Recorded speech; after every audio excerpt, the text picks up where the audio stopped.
Señor. Un nuevo día en ti, Señor.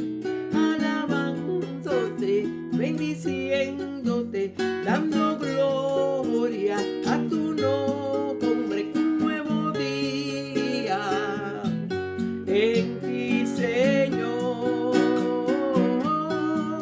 Un nuevo día en ti, Señor.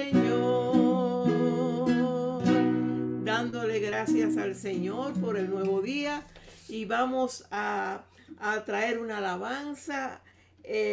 Viene de la palabra de Dios. Y queremos decirle que el Señor nos da la invitación a seguirle, a recibirlo en el corazón. Nuestro Señor y Salvador nos da vida eterna y salimos al mundo a llevar la palabra. Esto está en el Salmo 55, versículo 12. Con alegría saldréis y con paz seréis vueltos.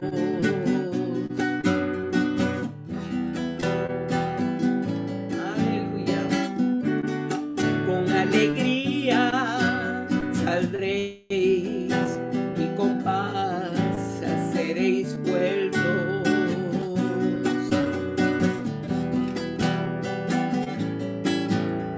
Los montes y los collados levantarán canción delante de vosotros, y todos los árboles del campo darán palmadas de aplauso. Con alegría saldréis.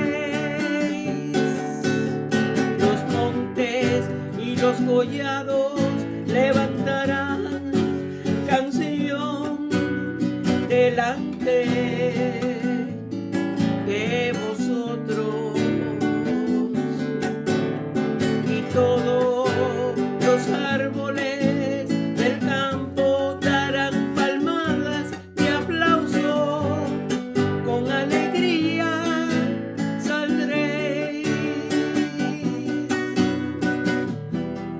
Con alegría saldréis. Con alegría saldréis. Amén. Y con alegría salimos en este día para bendecir a nuestro Dios, para predicar su palabra. Le damos muchas gracias al Señor. Aún ustedes cuando salen de sus casas, aún cuando dan los buenos días a la familia, aún cuando se encuentra con un amigo, lo que sea, el Señor debe estar, el nombre del Señor, en sus bocas, porque Él es misericordia, Él es amor, Él es dulzura. Le damos gracias al Señor por este tiempo que vamos a tener en la palabra. Y tenemos con nosotros hoy a nuestra hermana querida de Venezuela, desde allá, ¿verdad? De San Felipe, tenemos a Emma Pinto, que va a estar compartiendo la palabra del Señor. ¿Quién es Jesús? ¿Quién es Jesús? Adelante, Emma. Buenos días, amados hermanos y los que nos escuchan. Es un gozo el estar en esta mañana en comunión con todos los que están presentes y los que después van a oír lo que vamos a compartir. ¿Quién es Jesús? Cuando uno se hace esa pregunta, es tan importante saber la respuesta, porque la identidad de Jesús para nosotros tiene importancia, una importancia vital, dependiendo de quién es Él y de lo que nosotros entendamos de quién es Él. Así vamos a caminar y así vamos a reconocer su señorío en nuestras vidas. Y cuando nos hacemos la pregunta, ¿quién es Jesús? Muchos seguramente vamos a ir a esa declaración que Pedro hizo cuando el Señor Jesús le pregunta a los discípulos, ¿quiénes dicen los hombres que es el Hijo del Hombre? Y ellos empiezan a decir, algunos dicen que Juan el Bautista, otros Elías o alguno de los profetas. Y el Señor Jesús les dice, pero ustedes, y ustedes que han estado conmigo, ¿quiénes dicen ustedes que soy yo? Y en eso Pedro dice, tú eres el Cristo, el Hijo del Dios viviente. Una declaración que el mismo Señor Jesús le dice, eso no es porque tú eres muy inteligente, que lo supiste, esto es porque mi Padre te lo reveló y por eso tú lo puedes ver. Y esto ocurrió ya casi al final del ministerio del Señor Jesús aquí en la tierra. Faltaba poco para que él fuera a Jerusalén y fuese entregado y fuese a la cruz. Pero cuando revisamos en Marcos, desde el principio, desde los primeros capítulos de Marcos, empezamos a ver declaraciones de quién es Jesús. Y ahí es donde vamos a estar, en el Evangelio de Marcos. Y comenzando en el primer capítulo, en Marcos 1, desde el versículo 21, donde se narra cómo un hombre que tenía un espíritu inmundo es liberado por el Señor Jesús. Dice en el versículo 21, y entraron en Capernaum entraron en Capernaum y los días de reposo, entrando en la sinagoga, enseñaba. Y se admiraban de su doctrina, porque les enseñaba como quien tiene autoridad y no como los escribas. Y aquí podemos ver a Jesús, que es visto como el maestro único, con autoridad. Dice que enseñaba con autoridad y ellos lo pudieron reconocer como maestro. Pero así fue como Nicodemo declaró acerca de Jesús cuando lo fue a visitar de noche. Le dijo, Rabí, sabemos que tú has venido de Dios. Rabí, maestro, tú eres especial. Tú has venido de Dios porque nadie puede hacer las cosas que tú haces si Dios no está con él. Pues aquí también los que lo vieron, lo reconocieron y se admiraron de su doctrina porque les enseñaba como quien tiene autoridad y no como los escribas. Entonces, ahí fue visto como maestro. Un poquito más adelante, en el versículo 23, dice, pero había en la sinagoga de ellos un hombre con espíritu inmundo que dio voces diciendo, ¿qué tienes con nosotros, Jesús Nazareno? Has venido para destruirnos. Sé quién eres, el Santo de Dios. Imagínense, un espíritu inmundo declarando, sé quién eres, tú eres el Santo de Dios. Y es que en Hechos, es tremendo, en Hechos 2, en el primer discurso del apóstol Pedro, después de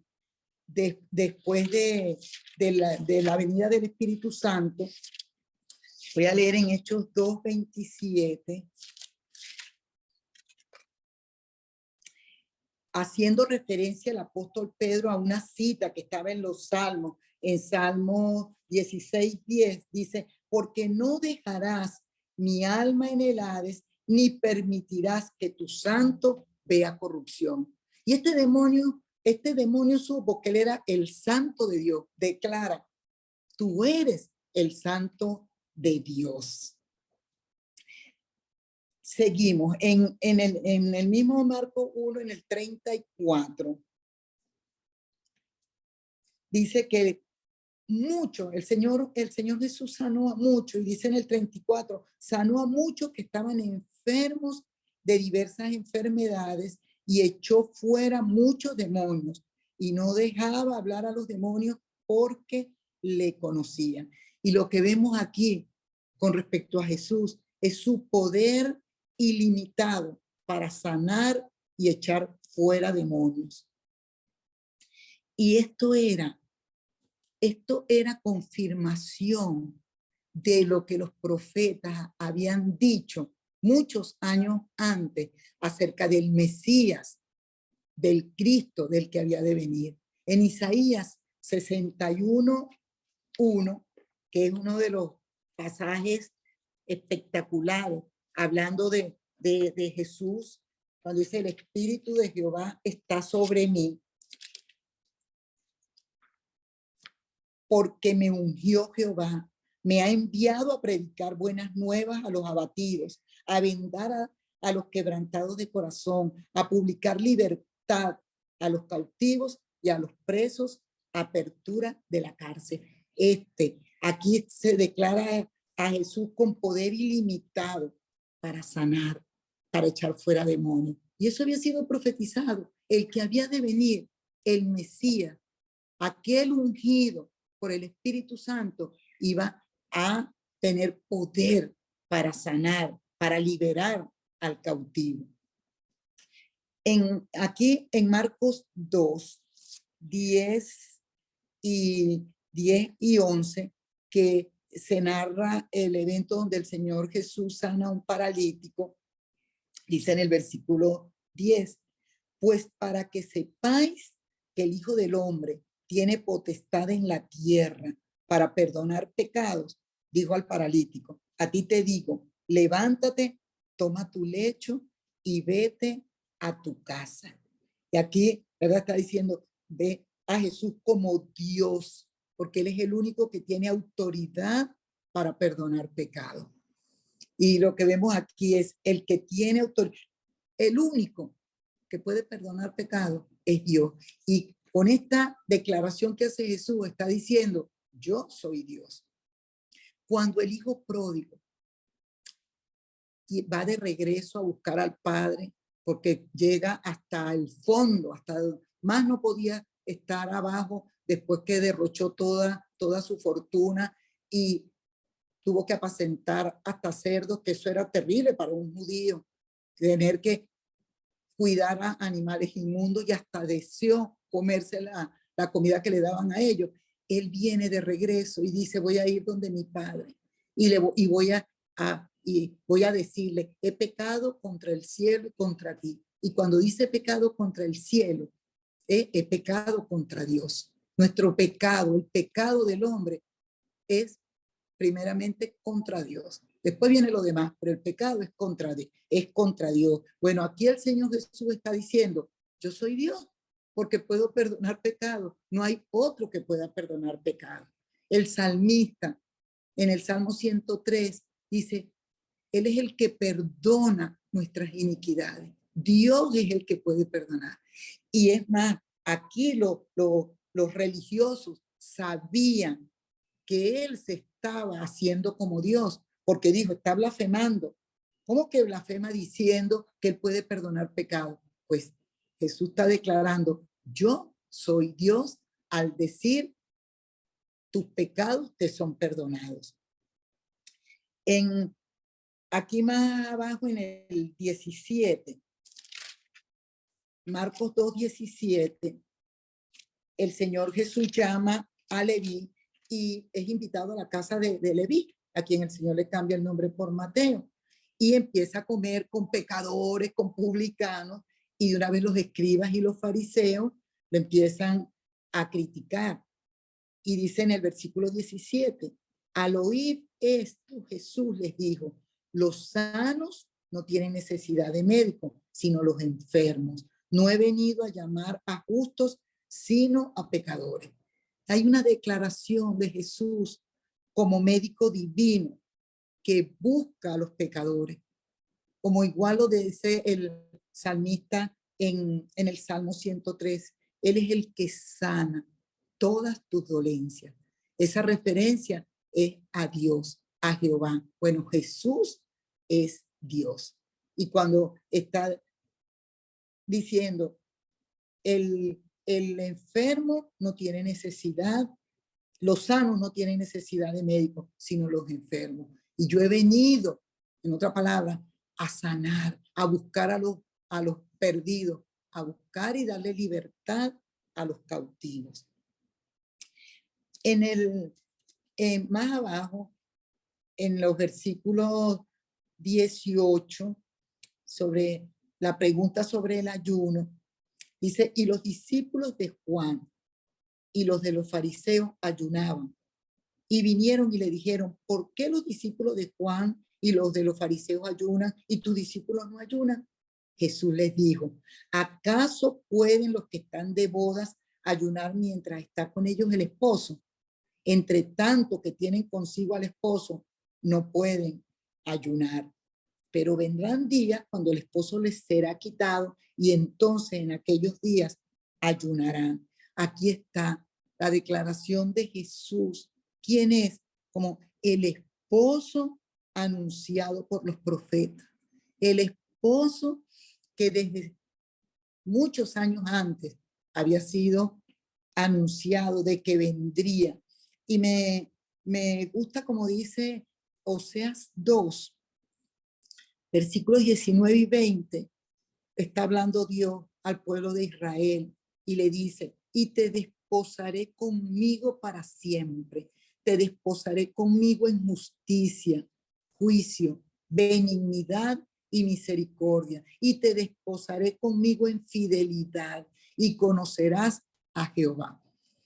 Es Dios diciéndole a su pueblo que es su esposa. Bueno, el Señor Jesús está asumiendo este papel del esposo, de la esposa de su iglesia, y está diciéndole, no pueden estos discípulos ayunar porque están con el esposo, porque están de bodas. Y siempre el ayuno estaba asociado con luto. El ayuno estaba asociado con dolor.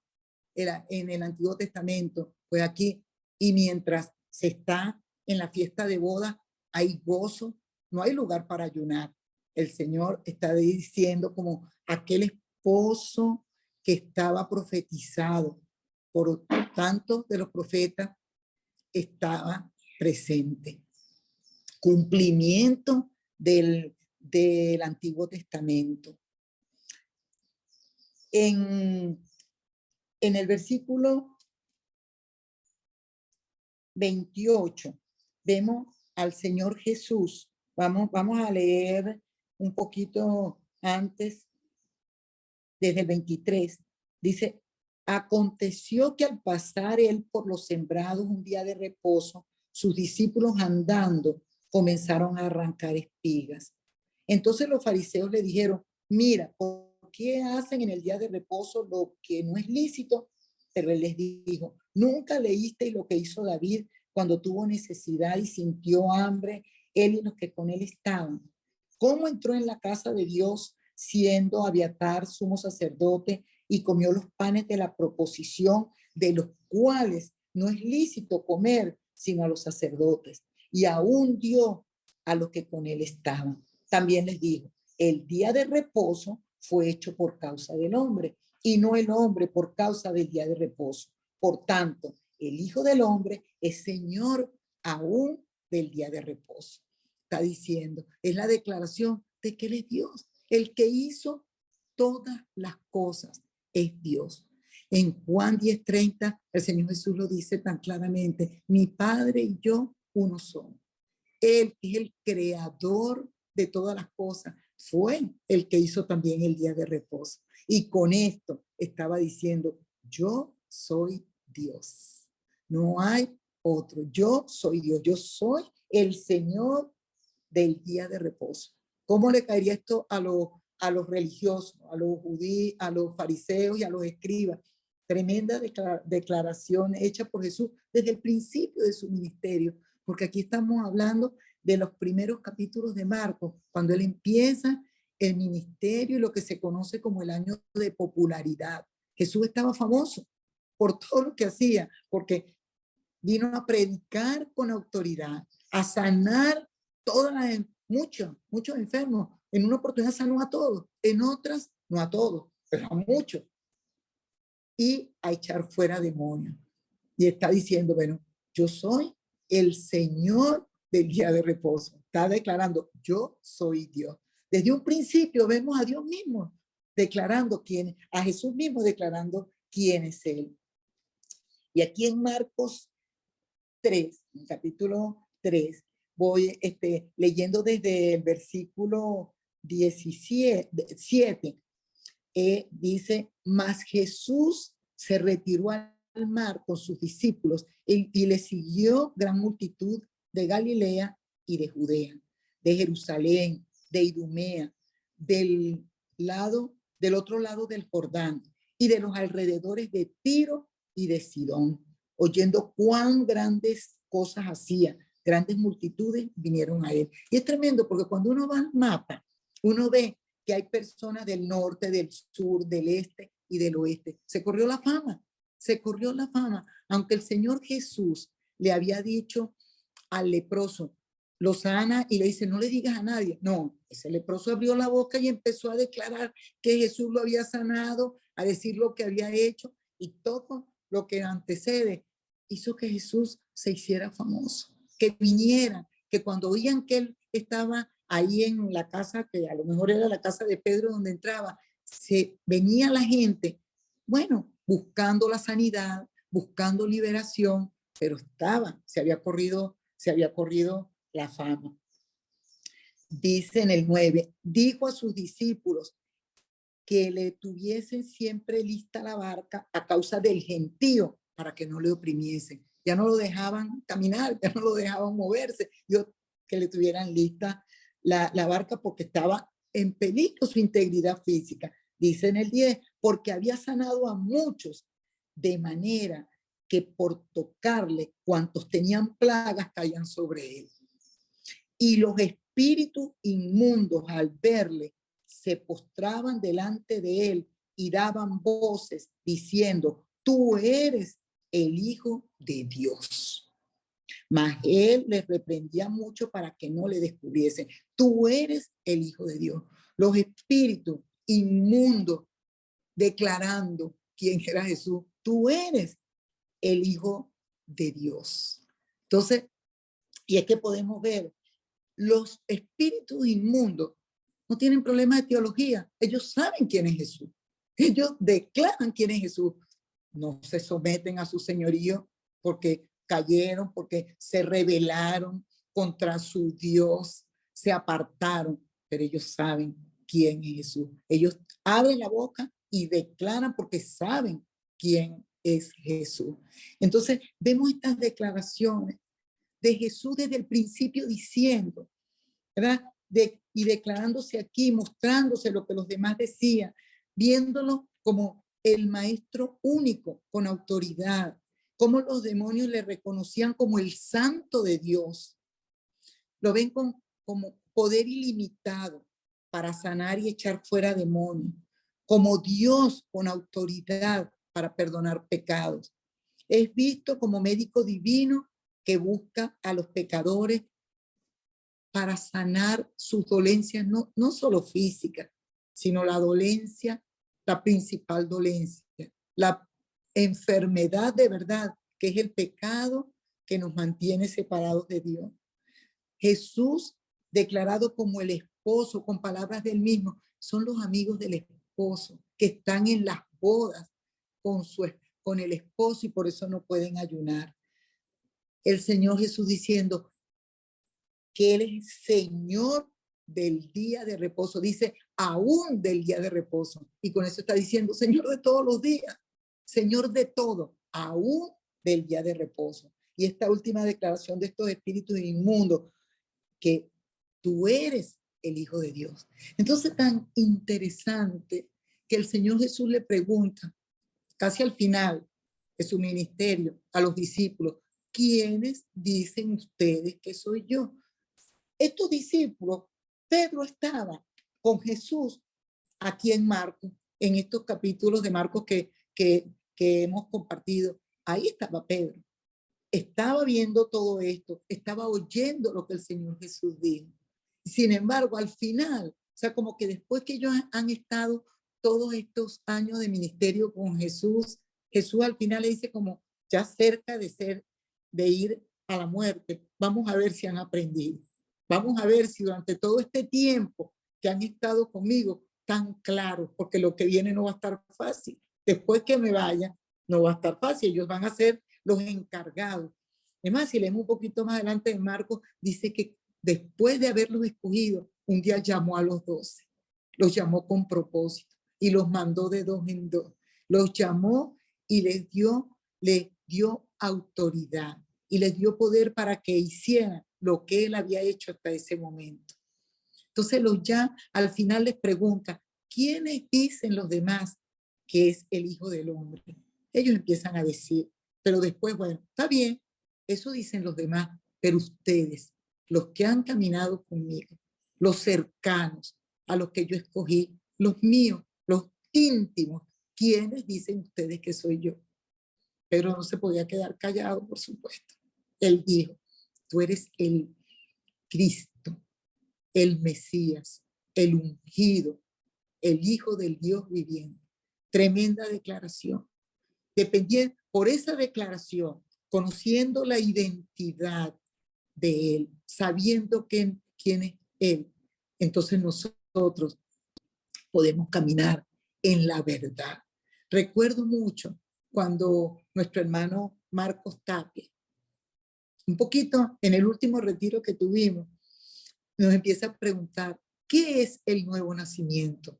Y claro, nosotros tenemos años caminando y conociendo al Señor, ¿verdad? Pero empezamos a pensar, nuevo nacimiento, bueno, cambiar de actitud, tener una vida nueva. Y él dijo, y es verdad, el nuevo nacimiento tiene que ver con la revelación que Dios hace y para que entendamos cuál es la identidad de Jesús. Él es el Hijo de Dios, pero es Dios mismo. Ese es Jesús. Es el Hijo de Dios, pero es Dios mismo. El entender esto, el saber, el conocer cuál es su identidad, eso cambia. Eso es lo que cambia nuestras vidas. Eso es el reconocer eso, el saberlo. Y eso es por obra del Espíritu Santo. Eso no es por nuestra inteligencia. Eso no es porque seamos sabios. No, es por revelación de Él. Entonces, hace que nosotros caminemos en la verdad que es el mismo, en la verdad del Evangelio. A Él sea la gloria, desde la eternidad hasta la eternidad. Amén.